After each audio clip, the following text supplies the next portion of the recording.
that was possible for him. And so he made a conservative choice. Instead, he got a safe job as an accountant. When I was 12 years old, he was let go from that safe job, and our family had to do whatever we could to survive. I learned many great lessons from my father, not the least of which was that you can fail at what you don't want. So you might as well take a chance on doing what you love. It's not the only thing he taught me, though. You know, I watched the effect of my father's love and humor and how it altered the world around me. And I thought, that's something to do. That's something worth my time. It wasn't long before I started acting up. You know, people would come over to the house and they'd be greeted by a 7-year-old throwing himself down a large flight of stairs. They would say, "What happened?" And I would say, "I don't know. Let's check the replay." I'd go back to the top of the stairs and come back down in slow motion.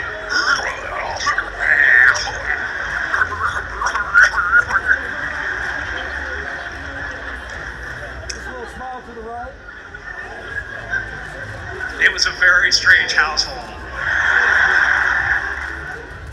My father used to brag that I wasn't a ham, I was the whole pig. And he treated my talent as if it was his second chance. When I was about 28, after a decade as a professional comedian, I realized one night in LA that the purpose of my life had always been to free people from concern, just like my dad. When I realized this, I dubbed my new devotion the Church of Freedom from Concern. The Church of FFC.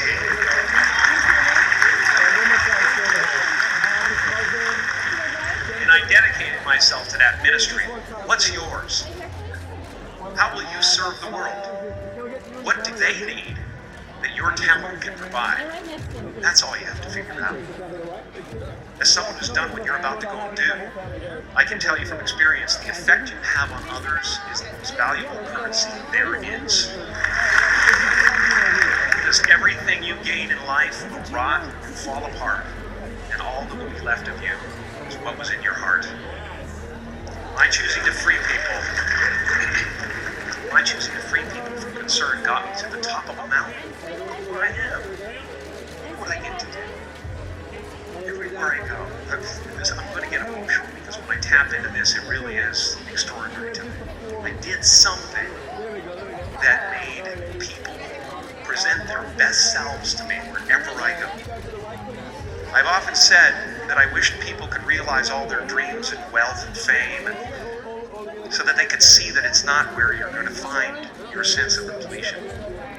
Like many of you, I was concerned about going out into the world and doing something bigger than myself, until someone smarter than myself made me realize that there is nothing bigger than myself. Because life doesn't happen to you, it happens for you. How do I know this?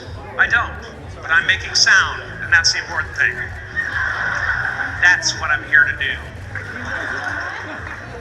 Sometimes I think that's the only thing that's important, really. You know? It's just letting each other know we're here. Reminding each other that we're part of a larger self. Your job is not to figure out how it's going to happen for you, but to open the door in your head. And when the door opens in real life, just walk through it. And don't worry if you miss your cue, because there's always doors opening. They keep opening. When I say life doesn't happen to you, it happens for you, I really don't know if that's true. I'm just making a conscious choice to perceive challenges as something beneficial so that I can deal with them in the most productive way. You'll come up with your own style. That's part of the fun. Oh, and why not take a chance on faith as well? Not religion, but faith. Not hope, but faith. I don't believe in hope. Hope is a beggar. Hope walks through the fire and faith leaps over it. I used to believe that who I was ended at the edge of my skin. That I had been given this little vehicle called a body from which to experience creation. And though I couldn't have asked for a sportier model. It was, after all, a loaner and would have to be returned. Then I learned that everything outside the vehicle was part of me too. And now I drive a convertible.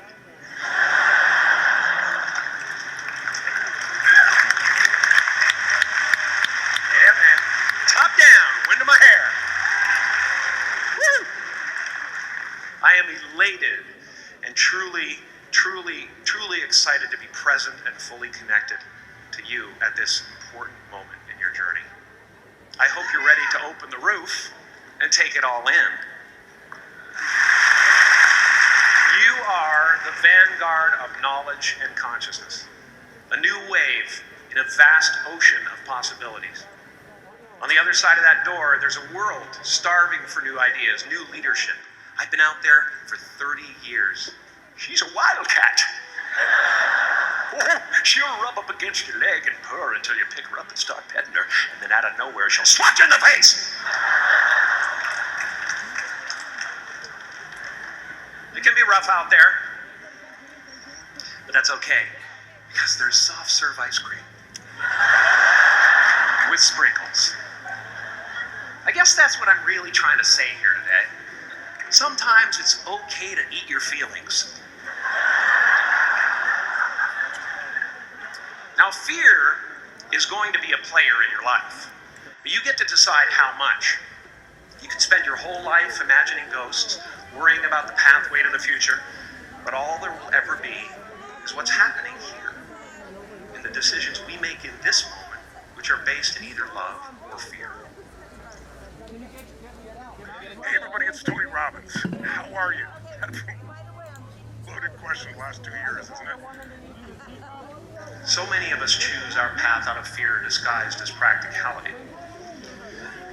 What we really want seems impossibly out of reach and ridiculous to expect, so we never dare to ask the universe for it. I'm saying, I'm the proof that you can ask the universe for it.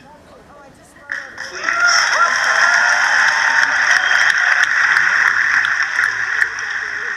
I am at the top of the mountain, and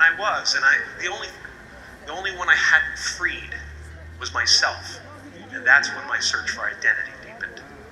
I wondered who I'd be without my faith. Who would I be if I said things that people didn't want to hear? Or if I defied their expectations of me? And that peace that we're after, lies somewhere beyond personality, beyond the perception of others, beyond invention and disguise, even beyond effort itself. You can join the game, fight the wars, play with form all you want, but to find real peace, you have to let the armor go. Your need for acceptance can make you invisible in this world.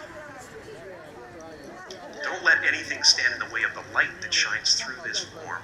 Risk being seen in all of your glory. My soul is not contained within the limits of my body. My body is contained within the limitlessness of my soul. Now I'm always at the beginning. I have a reset button, and I ride that button constantly. Once that button is functioning in your life, there's no story that the mind can create that will be as compelling. The imagination is always manufacturing scenarios, both good and bad, and the ego tries to keep you trapped in the multiplex of the mind.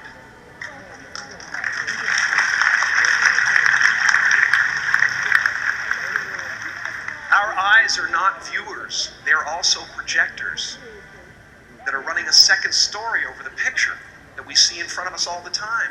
Fear is writing that script, and the working title is, I'll Never Be Enough.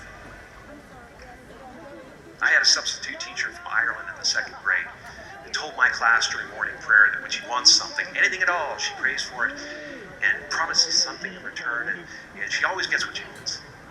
I'm sitting in the back of the classroom, thinking, well, my family can't afford a bike, So I went home and I prayed for her. And I promised I would recite the rosary every night in exchange. Broke that promise. But 2 weeks later, I got home from school to find a brand new Mustang bike with a banana seat and Easy Rider handlebars. Yeah. From fool to cool. My family informed me that I had won the bike in a raffle that a friend of mine had entered my name in without my knowledge whatsoever. So that type of thing has been happening to me ever since. As far as I can tell, it's just about letting the universe know what you want and working toward it while letting go of how it comes to pass. No matter what you gain, ego will not let you rest. It will tell you that you cannot stop until you've left an indelible mark on the earth, until you've achieved immortality. How tricky is this ego that it would tempt us with the promise of something we already possess? Relax and dream up a good life.